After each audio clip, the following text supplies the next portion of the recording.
V Kinodvoru se je nedavno uspešno zaključil 9. mednarodni filmski festival Kinotrip, ki ga vsako leto ustvarjajo mladi za mlade.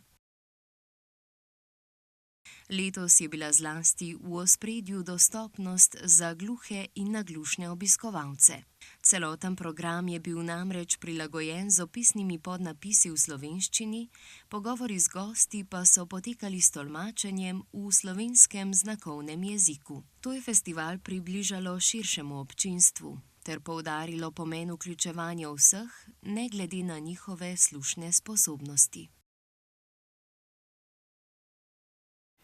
Festival Kinotrip je Kinodvorov festival, ki ga soustvarjamo skupaj z mladimi. To pomeni, da festival od A do Ž pripravimo skupino srednješolcev. Oni zbirajo program, pripravljajo uvode, pogovore, izmislijo si pogostitve, skratka, vključeni so v celoten proces ustvarjanja festivala. Kar je meni všeč na Kinotripu je to, da vem, da so mladi izbrali te filme.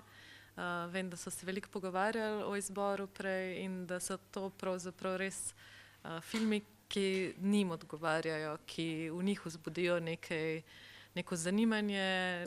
Srednješolska leta so ena tistih let, ko pravzaprav posameznik vstopa v družbo, začenja odločati avtonomno, zanima ga vedno več stvari, razmišlja o svoji prihodnosti in to je eno obdobje, ko še posebej pomeni, da so vključeni v soodločanje in kreiranje kulturnih programov, ki so jim namenjeni. Po drugi strani pa tudi spoznavajo razne poklice, v katere lahko vstopajo.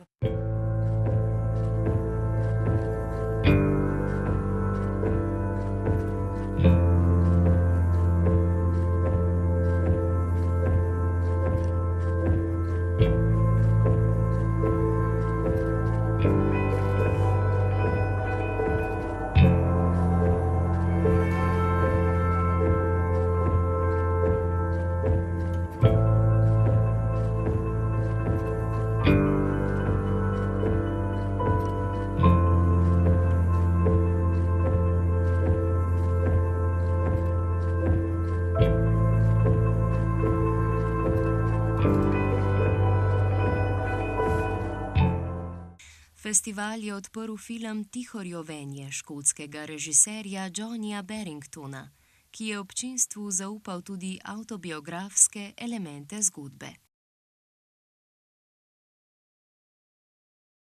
Na programu so bili še dokumentarni portret odraščanja Kiks, animirana znanstvena fantastika Medtem na zemlji in družbeno-kritična Igra moči.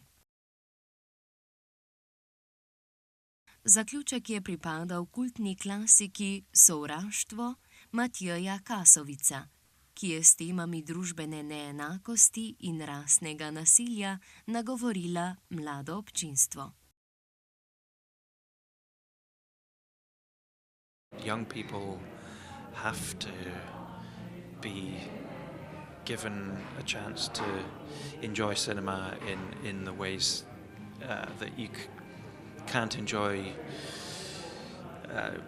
TV at home on your own.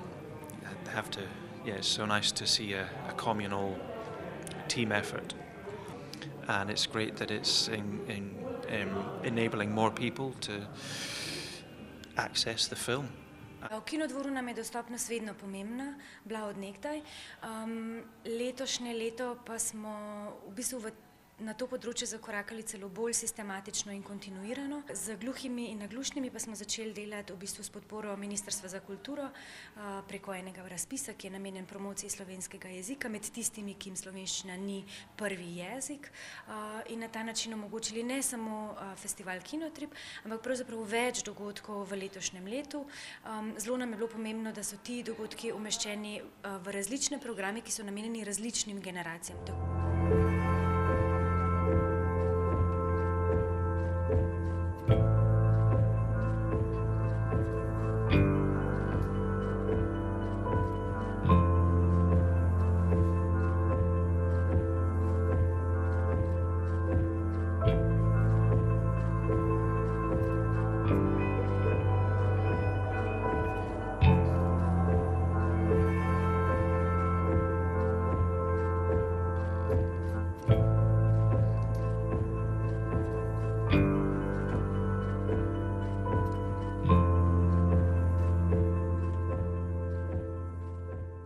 zavedanje, da lahko vsi razumemo na isti način film oziroma vsak v svojem jeziku, da pač noben ni prikrajšan te izkušnje, se mi zdi pač čudovita. Mislim, da bi pač to mogla postati neka stalna praksa, tako kot za vse druge dostopnosti.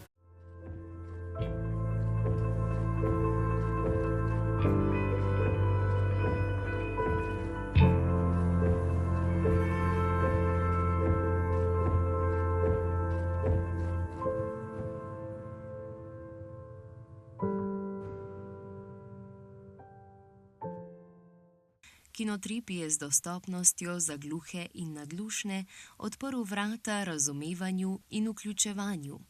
Ob tem pa omogočil prostor za ustvarjalne filmske uvode, pogovore in sproščeno druženje mladih ljubiteljev filma.